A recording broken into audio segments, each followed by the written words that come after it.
Hello viewers. आज हम third chapter physics first year की सॉल्व करेंगे। चैप्टर का नाम है मोशन। क्वेश्चन नंबर 1 है द चेंज ऑफ डिस्टेंस पर unit time without reference to the particular direction is called. ये एक डेफिनेशन है। ये किसकी डेफिनेशन है वो देखना है, ठीक है ना। Inertia, speed, velocity, acceleration. तो ये है डेफिनेशन स्पीड की, ठीक है। स्पीड की ये डेफिनेशन है। एक और भी डेफिनेशन है स्पीड। पहले तो स्पीड क्या है, स्केलर क्वांटिटी है, ठीक है। उसके बाद दूसरी डेफिनेशन है rate at which object cover distance. एक और भी डेफिनेशन है rate of object to cover distance, ठीक है। जो डिस्टेंस कवर करे, वो ऑब्जेक्ट जो डिस्टेंस कवर करे उसको हम स्पीड कहेंगे, ठीक है। और ये भी डेफिनेशन है, ठीक है। उसके बाद क्वेश्चन नंबर 2 है हमारा a ball throw vertically upward what is it is the instantaneously speed at it is the maximum height। कह रहा है एक बाल जब हम थ्रो करते ऊपर फेंकते हैं तो उसकी वेलोसिटी जो स्पीड होती है, ठीक है, तो वो कितनी कितनी होती है, ठीक है ना।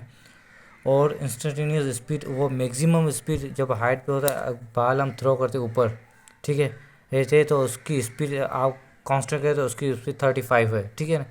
तो बाल ऊपर जा रहा है तो उसकी स्पीड स्लोली कम होगी। क्या होगा, उसकी स्पीड, एक बाल है जो हम ऊपर फेंकते हैं तो वो स्लोली उसकी स्पीड कम होती जाएगी। तो एक पॉइंट आएगी जो बाल रिवर्स होगा, वापस आएगा। तो वो पॉइंट पूछ रहा है कौन सी पॉइंट होगी, उस पॉइंट पे उसकी स्पीड क्या होगी, इंस्टेंटेनियस स्पीड क्या होगी। तो वो इंस्टेंटेनियस स्पीड जो होगी वो ज़ीरो होगी, ठीक है। उसके बाद क्वेश्चन नंबर 3 है हमारे what do you call motion of object with the constant acceleration. कह रहा है मोशन ऑफ ऑब्जेक्ट को क्या कहेंगे उसके साथ जो कांस्टेंट एक्सीलरेशन होगी। कांस्टेंट एक्सीलरेशन के साथ जो मोशन ऑफ ऑब्जेक्ट होगा उसको हम क्या कहेंगे, motion, uniform motion, constant motion या यूनिफॉर्म एक्सीलरेटेड मोशन। तो उसको हम कहेंगे यूनिफॉर्म एक्सीलरेटेड मोशन, ठीक है। उसके बाद क्वेश्चन नंबर 4 है an object to move with a constant velocity of 9.8 metre per second it is the acceleration. कह रहा है एक ऑब्जेक्ट है जो मूव हो रहा है, उसकी स्पीड जो है वो कांस्टेंट है 9.8, तो उसकी एक्सीलरेशन कितनी होगी, ठीक है। तो उसकी एक्सीलरेशन होगी ज़ीरो, क्योंकि वो कांस्टेंट स्पीड है, कांस्टेंट वेलोसिटी है ना, कांस्टेंट वेलोसिटी है, तो उसकी एक्सीलरेशन क्या होगी, ज़ीरो होगी। उसके बाद क्वेश्चन नंबर 5 है हमारा, कह रहा है what is the formula for the motion in the straight line. Straight line motion का इनमें से फार्मूला कौन सा है। अब पहले देखते हैं स्ट्रेट लाइन मोशन क्या है। स्ट्रेट लाइन आपको पता है सीधी लाइन, ये हमारी सीधी लाइन है, ये हमारा ऑब्जेक्ट हुआ है, एक बाल रखा हुआ है, ठीक है। अब ये बाल मूव हो रहा है, जो मूव हो रहा है उसको हम वेलोसिटी कहेंगे, ठीक है ना। ये ऑब्जेक्ट हुआ है, ये मूव हो रहा है, ये जो लाइन है जिस पे मूव हो रहा है इसको हम स्ट्रेट लाइन कहेंगे। तो कह रहा है इसका क्या है, फार्मूला क्या है, ठीक है ना। अब इसका फार्मूला है हमारा v is equal to u plus a T.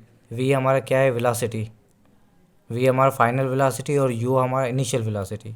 You हमारा इनिशियल वेलोसिटी, ए हमारा एक्सीलरेशन और टी हमारा टाइम है, ठीक है। उसके बाद क्वेश्चन नंबर 6 है हमारा इन 20 मिनट्स और 12 minutes a car whose speed is 35 kilometre per hour travel a distance of. कह रहा है कि 12 मिनट से कार जो है उसकी स्पीड 35 किलोमीटर पर आवर है, ठीक है। तो क्या होगी इन द 12 मिनट के बाद। एक कार है जिसकी स्पीड 35 किलोमीटर है, तो 12 मिनट में उसकी स्पीड कितनी होगी माना, कितना डिस्टेंस कवर करेगी, कितना, 7 किलोमीटर, 3.5 किलोमीटर। तो हम सोल्व करेंगे उसको। अब देखते हैं ना, ये हमारा है क्वेश्चन नंबर कौन सा है, 6 है हमारा, ठीक है। अब फार्मूला क्या होगा, d is equal to speed I multiply by time, ठीक है, स्पीड मल्टीप्लाई बाय टाइम। अब टाइम कितना है हमारा, 12 टाइम है, 12 टाइम है, और हमारी स्पीड कितनी है, स्पीड है 35, ठीक है। अब 35 को हम क्या करेंगे, ये 35 हो गया 12 मिनट है, ठीक है।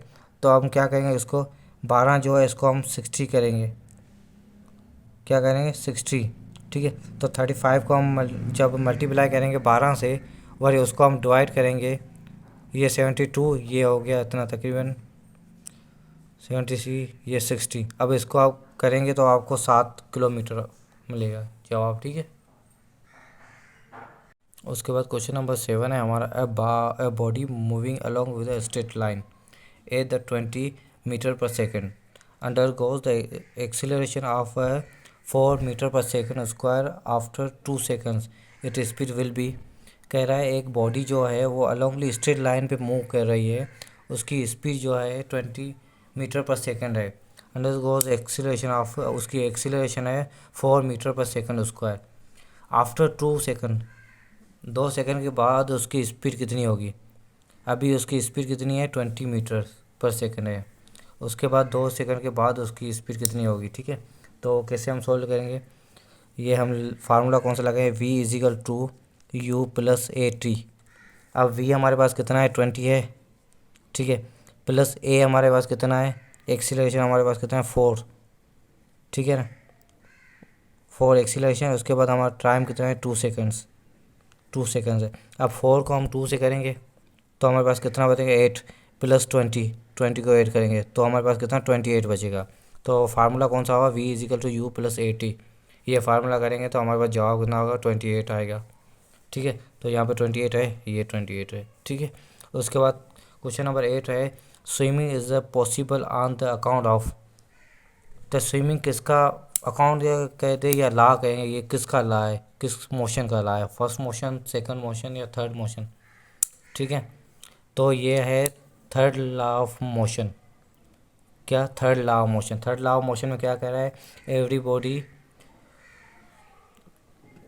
कह रहा है कि अपोजिट रिएक्शन, ठीक है, एक्शन एंड अपोजिट रिएक्शन। तो क्या वाटर हमारा क्या है, अपोजिट रिएक्शन है ना। जब वाटर हम स्विम करेंगे तो वाटर को हम पीछे फेंकते हैं तो वाटर हमें पीछे फेंकता है, ठीक है। तो हम कोशिश करते हैं उसको आगे फेंकने के लिए, तो अपोजिट रिएक्शन होगा, ठीक है। उसके बाद क्वेश्चन नंबर हमारा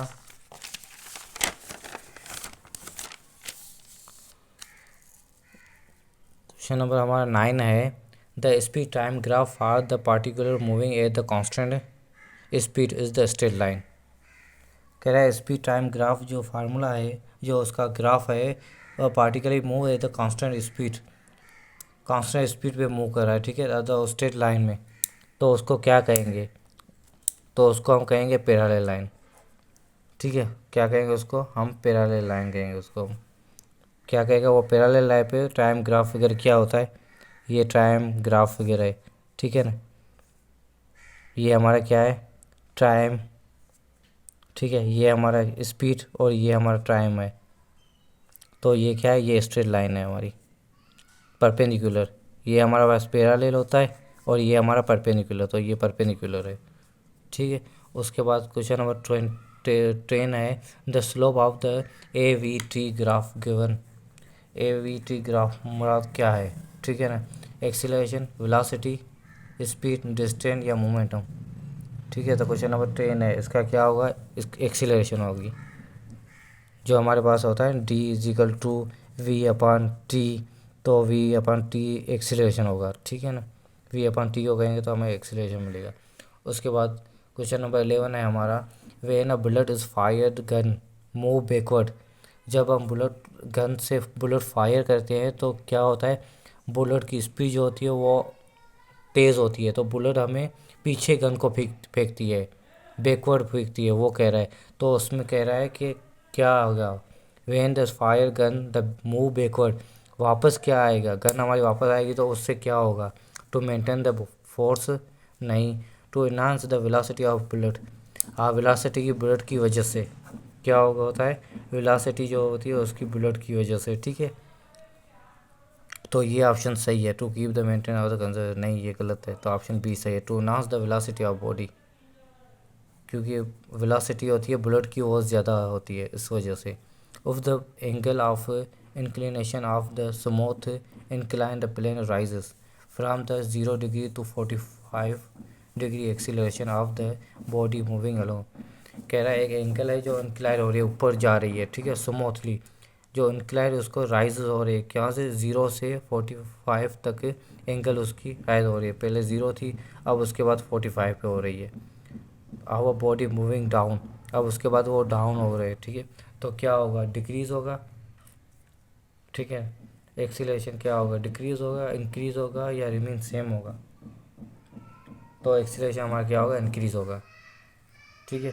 उसके बाद क्वेश्चन नंबर हमारा 13 है। According to the law of conservation of momentum the total momentum of isolated system is remains constant, increase, decrease या नॉट।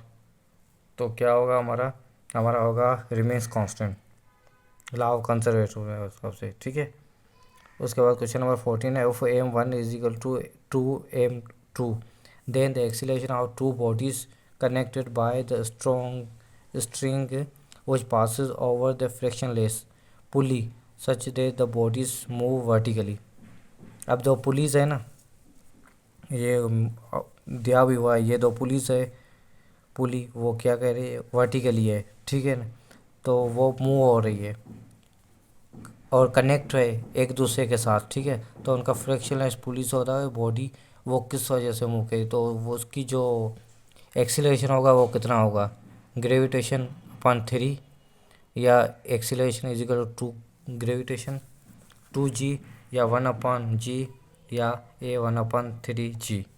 तो क्या होगा, AG/3 माना ए ग्रेविटेशन अपॉन 3 होगा इसका, ठीक है। क्योंकि वो ये क्या है, ये हमारा second law of motion, A physical to A में उस फार्मूले के से हम करेंगे, ए फिजिकल टू ए में। तो m1 is equal to m2g2, ये फार्मूला है ना हमारा m2g2, तो इसके हिसाब से करेंगे हम, ठीक है। उसके बाद क्वेश्चन नंबर 15 है हमारा। A car is moving with uniform velocity then it is acceleration. एक कार है जो यूनिफॉर्म वेलोसिटी से कर रही है, तो उसका एक्सीलरेशन क्या होगा, जो मूव कर रही है यूनिफॉर्म वेलोसिटी वहाँ कांस्टेंट वेलोसिटी।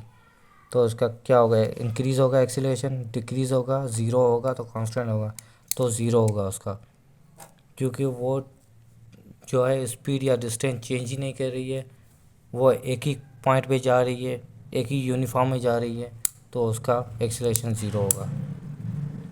क्योंकि अगर स्पीड कम ज़्यादा होगी तो उसका एक्सीलरेशन चेंज होता है, लेकिन यूनिफॉर्म वेलोसिटी पे जा रही है तो ज़ीरो होगी। उसके बाद everything in the western of space in the state of, ये जो हमारे पास लाइन है ये किस की है, linear, perpetual motion, rotational motion. तो ये हमारी परपेचुअल मोशन है, ठीक है।